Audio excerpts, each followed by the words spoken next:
بسم الله نبدأ. أعزائنا المشاهدين والمستمعين، مرحبا بكم في هذا الحوار، حيث يكون معنا الكاتب العماني عمار بن محفوظ النعيمي، لنصطحبكم معنا في حوار عن الأدب والكتابة في الفانتازيا العمانية. أهلا وسهلا بك أستاذ عمار. بداية أستاذ عمار، كيف كانت تجربة المعرض لهذا العام؟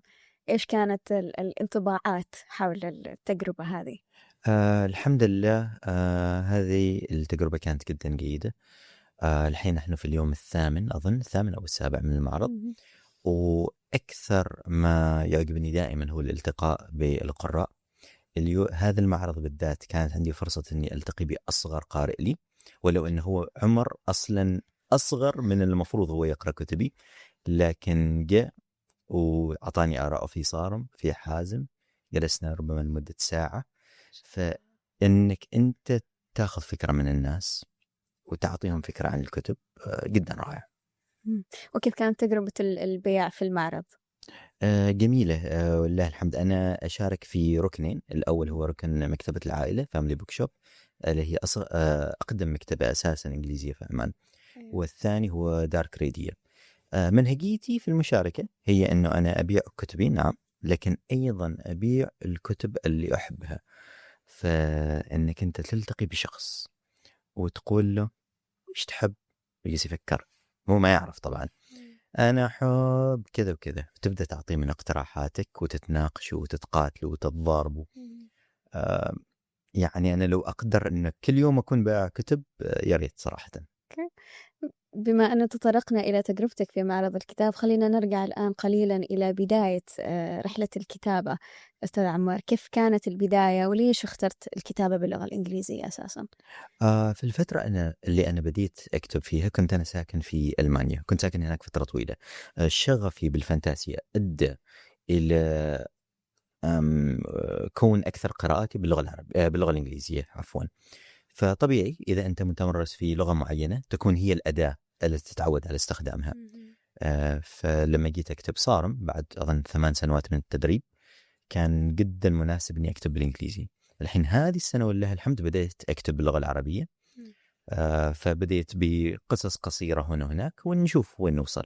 أوكي. بما أنك اخترت كبداية اللغة الإنجليزية، إلى أي مدى حصلت تقبل من المجتمع العماني؟ وبما أنك مثل ما أعرف تخصصت في أدب الفانتازيا العمانية، إلى أي مدى حصلت قبول في المجتمع، خصوصا فئة القراء، على هذا النوع من الأدب وكذلك اللغة الإنجليزية؟ والله ردود الفعل فاجأتني. يعني أنا أقدر يمكن إذا تتخيلي معي أنك أنت تكون موجود في مكان مثل كذا معرض الكتاب، ويجيك رجل أكبر في السن، يمكن في نهاية الستينات، له وقاره له هيبته، يسألك وش هذا الكتاب، وتقول له أنا كتابي عبارة عن هاري بوتر عماني، يتكلم عن مغامرات صائدي الجن في مسقط، قوة روحانية، فولكلور، قصص جن. ويضحك يضحك يقول يا هم هذيل الجن اللي كنت أسمع عنهم يوم صغير. أقول له هم عمي. فالظاهر أن كل حد تمر عليه الفكرة يجي نفس الانطباع اللي أنا جاني، اللي هو أنه طبعا بديهي جدا أنه حد يقوم بمثل هذا المشروع. طبعا في بعض الناس يقولوا أنه يا ريت لو تكتب بالعربي، في ناس يقولوا يا ريت لو أنت تركز على جوانب تكون فائدتها أكثر بروزا، أشياء يعني تكون اجتماعية بحتة. لكن أنا فعلا أشوف أن إذا نحن نتكلم عن الأمور العميقة، الفلسفة العميقة، الخيال والفانتازيا هي أجمل طريقة أنك أنت توصل هذه الفكرة للقارئ بطريقة هو ما يشعر بها أساسا. فهو يستمتع، وبعدين بعد ما يخلص الكتاب يشعر أنه هو يمكن منظور الحياة شوية تغير، صحيح. أو يستكشف معلومة ما كان هو استكشفها قبل. هذا رأيي. أوكي. هل كان أستاذ لديك مصدر إلهام معين استلهمت منه، أو مثلا مصادر معينة استقيت منها هذه المعلومات اللي كتبت أو استندت عليها في الكتابة للأدب الفانتازي؟ واجد مصادر. إذا نحن نتكلم كفكرة عامة أو كأسلوب كتابة، طبعا يعني واجد واضح أن أنا مستلهم من هاري بوتر، واجد واضح أن أنا مستلهم من بيرسي جاكسون، واجد واضح أن أنا مستلهم من بلو إكسورسيست اللي هو أنمي يتابعوا صغار السن. إذا نحن نتكلم عن القصص اللي داخل الكتاب، هي عبارة عن فولكلور عماني. ففي بحث جدا رائع الحين أنا ما يحضرني اسمه، لكن من جامعة سلطان قابوس، يحكي قصص الفولكلور، الحكايات الشعبية حوالين ولاية نزوة. فهناك هو يسرد لك بكل بساطة إنه رحنا هناك وحصلنا القصة الفلانية، القصة الفلانية، القصة الفلانية. لم أمر على مشروع شامل لقصص الجن العمانية حتى الحين، وعلى فكرة احنا إن شاء الله هذا عنا توقع أن نعمله. فقمت وش أسوي؟ أروح وأكلم شياب، وش القصص اللي عندكم؟ وش سمعت؟ وش كذا؟ فتسمع قصص إنه في شارع معين إذا رحت له في ساعة فلانية بيطلع لك رقل الحمار، في فلق معين في منطقة معينة أسبوع يقري وأسبوع ما يقري، فهذا يقولوا يوم لنا ويوم للجن. في جنية معينة تسمى السرية، تطلع الساعة 3 بالليل وتروح تلت المزارعين حول السور. هذه كلها قصص تحذيرية، بالإنجليزي نسميها cautionary tales، قصص خيالية بحتة لا تمت للواقع بصلة. الهدف منها يا إما شرح حاجة طبيعية تصير، أو تحذير الناس من خطورة معينة، مثلا لا تطلع بالليل أو لا تسوق بسرعة إلى آخره. حاولت أن أخذ هذه القصص وأدخلها، أحط ملامح منها في الرواية. فهنا إذا نقول نحن كأسلوب كتابي واضح، هاري بوتر بيرسي جاكسون. إذا من منطلق الموضوع العام هو الفولكلور العماني، وكذلك المجالسات مثل ما ذكرت. كذلك المجالسات. طيب أنا حسب اللي أعرفه أنه اعتمدت على التسويق لنفسك بنفسك، فكيف وجدت هذه التجربة؟ ولو تخبرنا أنه كيف يعني كان دور الإنستغرام أو منصة الإنستغرام في هذا الشأن، شأن التسويق لنفسك. تجربة صعبة بكل ما تحويه الكلمة من معنى، ولكنها مثرية. لأن لما أنت تكون في الواجهة أنت تصل لمرحلة أنك أنت تفهم كتبك أساسا بشكل أعمق. يعني أنت مرات خاصة إذا أنت مثلي تكتب بالغريزة على الأقل في البدايات، أنت تفهم كتبك ب 80%. لكن عشان تسوق أنت لازم تكون بينك نقاشات مع الناس، فتفهم كتبك بشكل أعمق، وبعدين هم يعطوك آرائهم، وهذا يؤدي إلى تطورك الإضافي. يعني في ناس ما عجبهم صارم، قالوا أنه كتابته أبسط من اللازم، عشان كذا حازم شوية المستوى اللغة أعلى فيه، وبعدين مميت أعلى فيه. في ناس قالوا نحن نبغى أكشن زيادة، هذا يطورني أنا ككاتب. دور إنستغرام أو منصات السوشيال ميديا بشكل عام هو يعطيك نافذة للوصول لناس أنت ما ممكن توصل لهم بطريقة أخرى. فالتسويق الإلكتروني هذا أداة أنا أنصحها ليس فقط لكاتب النشر الذاتي، وإنما لجميع الكتاب. يعني لازم أنت توصل مرحلة الحين أنك أنت يكون في تواصل بينك وبين جمهورك.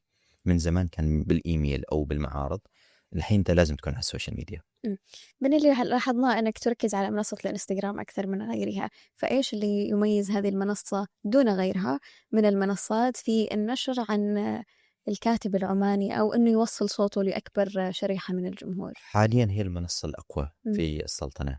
يعني الإنستغرام العمانيين يستخدموه بشكل كبير، خاصة فئة اليافعين والشباب. أيوة الشباب.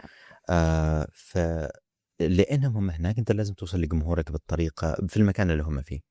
الإنستغرام أنا أشوفه رقم 1 من بين منصات التواصل الاجتماعي المتعارف عليها. أيضا ضف لذلك أنه تقدر تسوي محتوى بصري على شكل ريلز، تقدر تسوي محتوى كتابي على شكل كابشنز أو صور، تقدر تسوي محتوى يومي على شكل ستوريز، تقدر تحط ويب سايتاتك، تقدر تحط إعلانات مدفوعة. يعني لو أنت فعلا تستوي مسوق أو تشتغل مع مسوق في فائدة كبيرة موجودة هناك. وهل أنت تدير هذه العملية كلها ولا في أشخاص خلف الكواليس يدير؟ حاليا أنا للأسف أديرها بنفسي، وهذا واضح كوني يعني أظن واضح أن أنا مبتدئ، لا أعرف أصور، لا أعرف أسوق بشكل فعلي. بس في خطة إن شاء الله أن من هذه السنة يعني أجد ناس محترفين، ويا ريت حتى لو يكونوا هم من قراء سلسلتي، بحيث أن أقدر أتعاون معهم، يكون التعامل معهم أسهل، ومثل ما أنا استفدت غيري يستفيد. طيب لو تحدثنا عمار أكثر عن علاقة الكاتب بالجمهور، كيف تراها؟ قبل ما نشغل الكاميرا أنا ذكرت لك أن الحين صارت عندي قناعة أن الكتابة عملية تعاونية. أنا مقتنع بهذا الشيء بشكل كبير حتى في الروايات. يعني بس عشان أنا أوضح عملية الكتابة بشكل عام، خذ راحتك. أنا أكتب مسودة أولى أراجعها 4 مرات، ومن ثم أعطيها لشخص أنا أسميه بيتا ريدر من القراء، على أساس أنه هو يعطيني آراءه في الشخوص والشخصيات ونظام السحر وإلى آخره. وبعدين أعدل، وبعدين أعطي محرر، وبعدين أعدل، وبعدين أعطي محرر ثاني. وبعدين لما يوصل للجمهور، أولا بدون الجمهور أنا ما كنت أستمر في الكتابة، بدون هذا التشجيع اللي حصلته من الجمهور. بدون الجمهور ما كنت أنا أقدر أبيع كتبي طبيعي يعني. والجمهور هو أكثر من علمني الكتابة. كل تعليق أنا قد لا أتفق معه أو أستخدمه، لكن كل تعليق يوصلني أنا أستمع ليه بلا استثناء. وكل تعليق أنا أرجع أجلس في البيت أقول أوكي ويش أنا ممكن أستخلصه من هذا التعليق. مرات يمكن ما أخذ التعليق بشكله، لكن في حاجة أنا ممكن أستخلصها. يمكن في كورس أنا لازم أروح أخذه. فهذا أولا. ثانيا في علاقة عاطفية. كاتبي المفضل باتريك روثفوس يحذرنا من هذا الشيء، يقول يا كاتب أرجوك انتبه، أنت والقارئ لستوا أصدقاء، أنتوا بينكم صديق مشترك اللي هو الكتاب. لكن أنا لأني أنا أسوق كتبي بنفسي وبيعن بنفسي، أنا فعلا في 10 قراء أقدر أذكرهم بالاسم، اللي هم سهيل وحسن وفاطمة اللي فاطمة بقى ما أريد أقول القبائل الحين، والمريمين. هذيل الناس يعني أنا أذكرهم، ألتقي معاهم، ملاك يجيوك يتعنوا لك سنة ورا سنة ورا سنة، يعني لهم فضل كبير عليك. أنت لا يمكن إلا أن تشكرهم. وأنت أيضا تشوف انعكاس ما تكتب في هذه القراء من خلال انطباعاتهم والفيدباك اللي تحصله. طبعا فهم يأثروا فيك لربما بشكل أكبر بكثير مما أنت تأثر فيهم. هذه أيضا نقطة ثانية. طبعا أنت كتاباتك تأثر على الناس، فلازم أنت تهتم. يعني صح، حتى لو أنت تكتب من قلبك ومن فكرك وقاعد تستكشف موضوع، لازم تدرك أن في تأثير لما تكتبه على العالم من حولك. ففي حذر، تكتب شيء الخاطئ تأثر على الشخص بطريقة سلبية، تحزنه، تؤلمه، تكسر خاطره. أنا للأسف في صارم كسرت خاطر بعض الناس في حاجة معينة تصير في نص الكتاب، ما أريد أقولها هنا. أيوه بس الحمد لله معظمهم سامحوني. لكن هذا درس كبير، إنه أنت ما بس تعال اكتب، أنت يعني جالس تأثر على العالم من حولك، فهل تأثيرك إيجابي أو سلبي؟ هذا الشيء لازم تضع في الحسبان. أنا أيضا قرأت اقتباس ما أحفظه حفظا، ولكن فيما معناه أنه الكاتب تنتهي مهمته عند آخر صفحة، هنا بعدين تبدأ مهمة القارئ، لأنه خلاص النسخة هي ملكه، يعني هو يتصرف فيها، يقرأ فيها صح. مثل ما يشاء. يعني قد تكون تكتب من برسبكتيف مختلف عن البرسبكتيف اللي بيقرأ فيه القارئ 100%. يعني من الطبيعي جدا، وهذا عشان كذا أنا أحب نوعيتي من الكتابة. أنا لا أغرس آراء، أنا لا أضع مفاهيم، أنا أطرح تساؤلات. صارم يسأل، تحفز فعلا. يعني صارم يسأل سؤال، إذا وصلت إلى مرحلة العدمية كيف ممكن تخرج منها؟ أنا ما أعطيك الجواب، أنت عليك أنك تصل لجوابك الخاص. أنا بنفسي كنت أحاول استكشف هذا السؤال من خلال الكتابة. حازم، إذا أنت تحب شخص وتريد له الخير لكنه عنيد، هل من حقك أنك تفرض رأيك عليه أو لا؟ ما أعرف، الكتاب ساعدني استكشف هذا الشيء. مميت. إذا أنت شخص عاطفي، هل تقتل عاطفتك وتكون عقلاني؟ كيف تقود نفسك إلى تحقيق الخير للمجتمع؟ ما أعرف. يعني هذه أشياء نحن نستكشفها من خلال الكتابة، والقارئ هو اللي يصل للجواب الحقيقي ولست أنا. صحيح. لطيف جدا. أخيرا عمار، لو تحدثنا عن القادم، ماذا ينتظر الفانز اللي ينتظروا منك أجدد الإصدارات، وماذا نترقب؟ جميل. في 3 مشاريع أنا متأكد منها بديت فيهن. المشروع الأول مشروع الترجمة. أنا أعمل حاليا مع المترجمة نصر الحراسية على ترجمة سلسلة صارم بالكامل، مع اتفاق مبدئي لصارم كرواية. فإن شاء الله هذا ينتهي هذه السنة. قد نقول إذا مشت الأمور جيدا على نهاية السنة القادمة 2026 لربما السلسلة تكون كلها مترجمة ومنشورة. ممتاز. هذا مشروع واحد. المشروع الثاني هو مشروع كتابة خيال غير عماني، نقول عربي بشكل أعم. Shield of the Moon كتبت الحين 20,000 كلمة منه، اللي هو تقريبا 70 صفحة. الفكرة أن هذا عالم صحراوي مشابه للعالم العربي في القرن الثاني عشر. استند على هذا الكتاب على كتب الجاحظ، ففي نظام سحر مبني على الحيوانات، نظام الأخلاقي مبني على فكر الجاحظ. والخلاصة هو قصة أمير ومحتال يضطروا للهروب من المملكة مع بعضهم البعض، وكل واحد منهم يأثر على الثاني، فهي قصة صداقة. هذا المشروع الثاني. المشروع الثالث هو الكتابة باللغة العربية. عندي رواية حسن وخاتم القول بهية، كتبت منها 2000 كلمة حتى الحين، بس أريد أخلص شيلد اوف ذا مون وبعدين أوصل لها. أجن عالم صحراوي شبه عربي. فيه هي قصة شاب يحاول أنه يتعلم صنعة أبوه، يتعلم صنعة أبيه عذرا. فأبوه كان صائغ خواتم، واكتشف سر أنه إذا خضيت فضة من نوع معين ووضعت لها حجر كريم توقظ قوة كامنة بداخل هذاك الخاتم. فالولد يكتشف هذا الشيء، أو الأب يكتشف هذا الشيء، ومن ثم يموت. عاد الحين هي مسؤولية الولد أنه يروح ويتعلم هذه الصنعة ويصير أول صانع خواتم سحرية في العالم. ممتاز ما شاء الله. هذا المتأكد منه، ما نعرف وش بيستوي. إن شاء الله مترقبين إن شاء الله. هل عمار تتوقع في المستقبل سواء القريب أو حتى البعيد أنه ممكن أحد أعمالك يتحول إلى عمل مرئي مثلا؟ هذا هو الطموح. التحدي دائما مع الخيال هو أن أنت محتاج كمية من المؤثرات المرئية. فهذا يحتاج استثمار مالي. صحيح. يا إما استثمار مالي أو يحتاج مشروع تعاوني تعطي فيه الحقوق للجميع وتقول لهم انتم كلكم عندكم حقوق، خلنا نحن نشتغل بالمجان ونشوف وين نوصل. أنا لا أعلم لأني أنا ما متخصص في هذا المجال، لكن ليش لا، نشوف وين ممكن نوصل. أكيد في نوايا إن شاء الله بإذن الله تعالى. إن شاء الله. طيب أخيرا عمار، ماذا توجه للكاتب، أو يعني الكاتب المبتدئ خلينا نقول، الذي يملك طموحا ويرى فيك قدوة مثلا؟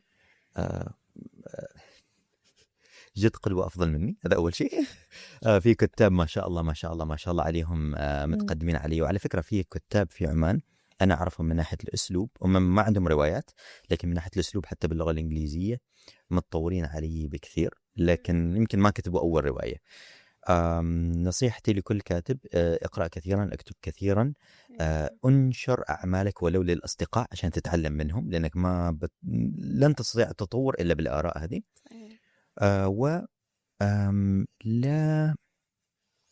لا تظن أنك لا تحتاج إلى التعلم. أنا في فترة طويلة كنت أرفض أني أقرأ كتب عن الكتابة، كنت أرفض أني أسجل نفسي في كورسات وورش كتابة، لأني كنت أريد أتعلم بشكل غريزي بشكل طبيعي.